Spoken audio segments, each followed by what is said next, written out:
नमस्कार दोस्तों, स्वागत है आपका गांधीनामा के एक नए अंक में। आज हम बात करेंगे चंपारण में हुए नील सत्याग्रह के ऊपर। दोस्तों, नील सत्याग्रह एक ऐसा सत्याग्रह था जिसने गांधी को भारत में पहली बार ख्याति दिलाई। लखनऊ अधिवेशन में एक प्रस्ताव पारित हुआ था। वह प्रस्ताव नील की खेती से जुड़ा हुआ था। नील की वह खेती जो पश्चिमी चंपारण में किसानों की कब्रगाह बना हुआ था। उस प्रस्ताव पर बोलते हुए चंपारण के किसान राजकुमार शुक्ला ने कहा कि यूरोपीय प्लांटर्स इतने ताकतवर हो गए हैं कि वे किसानों की दीवानी और फौजदारी के मुकदमे तक को वे तय करते हैं कि वे दर्ज होंगे या नहीं होंगे। शुक्ला ने अधिवेशन में कहा कि मुझे नहीं पता कि यहाँ आकर मैं अपनी बात रख रहा हूँ, इससे वहाँ के किसानों को क्या फ़ायदा होगा और जब मैं वहाँ जाऊँगा तो मेरे साथ सरकार किस तरह का सलूक करेगी। 1916 के लखनऊ अधिवेशन में जब राजकुमार शुक्ला ने ये बात रखी तो सबको लग रहा था कि यह प्रस्ताव बस एक प्रस्ताव बन के रह जाएगा। उन्हें नहीं पता था कि दक्षिण अफ्रीका से आया हुआ ये साधारण सा बैरिस्टर इस मुद्दे को उठा करके अंग्रेज़ों की नींद हराम करने वाला है।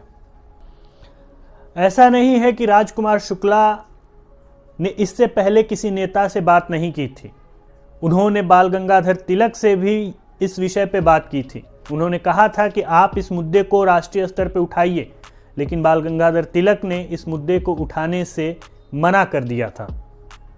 बाल गंगाधर तिलक को लगता था कि नील की खेती का मुद्दा उनके मुद्दे जो अंग्रेजी शासन से मुक्ति का मुद्दा था उससे वो विचलित कर देगा, इसलिए वे इस मुद्दे को नहीं उठाना चाहते थे। वे नहीं चाहते थे कि वे अपने पद से विचलित हों। उसके बाद शुक्ला गांधी के पास पहुंचते हैं।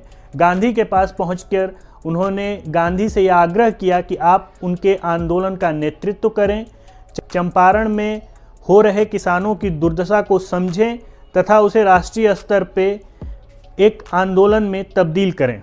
जब यह बात राजकुमार शुक्ला गांधी से कह रहे थे तो उनका गला रूंधा हुआ था, हाथ पैर दोनों कांप रहे थे और वे ये बात बिल्कुल नाउमीदी के साथ कह रहे थे, क्योंकि इससे पहले कई बड़े नेताओं ने उनके इस प्रस्ताव को ठुकरा दिया था। उन्होंने गांधी से आग्रह किया कि अगर आप मेरी बात पे विश्वास नहीं करते हैं तो एक बार चंपारण आइए और वहाँ के किसानों की हालत को देखिए।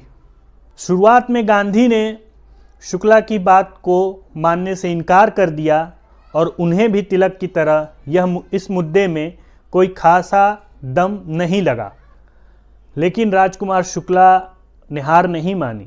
गांधी का अगला गंतव्य लखनऊ से कानपुर था। गांधी कानपुर पहुँचे, उनके पीछे पीछे शुक्ला भी कानपुर पहुँचे और फिर से एक बार आग्रह किया कि कानपुर से चंपारण बहुत पास में है, आप कृपया करके एक बार चल करके उनकी दुर्दशा को देखें। इस बार भी गांधी ने शुक्ला को मना कर दिया, लेकिन इस बार उनके मना करने में एक उम्मीद की किरण थी जो राजकुमार शुक्ला को उसी वक्त दिखाई दे गई। कानपुर के बाद गांधी अहमदाबाद आश्रम लौट आते हैं, लेकिन उन्हें क्या पता था कि सर्वव्यापी राजकुमार शुक्ला अहमदाबाद पहुंचे हुए हैं और फिर से उन्हें राजकुमार शुक्ला वहां मिल जाते हैं।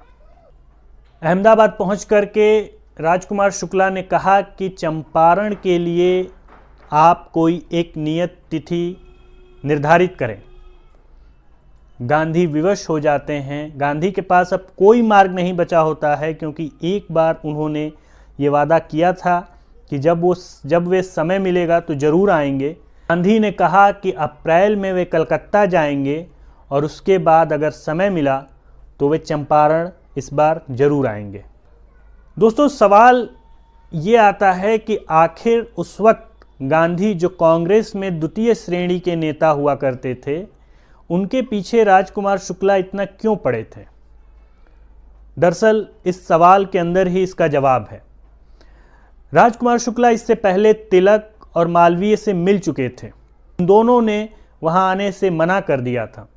राजकुमार शुक्ला जानते थे कि अगर इस मुद्दे को उठाना है तो उन्हें कांग्रेस की प्रथम श्रेणी के नेतृत्व से कुछ भी सहायता नहीं मिलने वाली। अतः उन्होंने गांधी के बारे में जाना, सुना, पढ़ा और उन्होंने गांधी का पीछा किया और गांधी को इस बात के लिए मना लिया कि वे चंपारण आए। राजकुमार शुक्ला जानते थे कि अगर गांधी चंपारण आएंगे तो इससे दो फायदे होंगे। पहला कि उनके साथ मीडिया भी चंपारण पहुंचेगा और वहां की जो दुर्दशा है वह राष्ट्रीय स्तर पे अंकित होगी। और दूसरी वजह यह थी कि शुक्ला ये जानते थे कि गांधी ने दक्षिण अफ्रीका में किस तरह से बगान मजदूरों के मुद्दे को उठा करके उन्हें जीत दिलाई थी। 19वीं सदी के उत्तरार्ध में सिर्फ चंपारण में 1 लाख एकड़ से ऊपर की भूमि पे नील की खेती हुआ करती थी।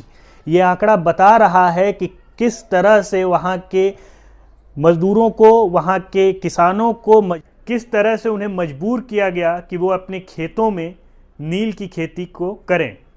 लेकिन हमारे महाकाव्यों में एक कहावत भी है कि जब जब धरती पे अत्याचार बढ़ता है, कोई ना कोई महापुरुष उसे खत्म करने के लिए जन्म जरूर लेता है। दोस्तों, गांधी के बिहार आगमन पे क्या होता है? गांधी किस तरह से किसानों को नील की खेती से आज़ादी दिलाते हैं, वहाँ का प्रशासन गांधी के साथ क्या करता है, और गांधी को वहाँ एक शख्स मिलता है। ये वो शख्स है जो एक बार पहले भी गांधी को 1915 में शांति निकेतन में मिल चुका था। ये शख्स गांधी का पहली बार स्वागत करता है और स्वागत भी ऐसा कि गांधी ने सोचा नहीं था। क्या नील की खेती से गांधी आसानी से वहाँ के किसानों को निकाल पाते हैं? यह हम अगली कड़ी में जानेंगे। तब तक के लिए धन्यवाद।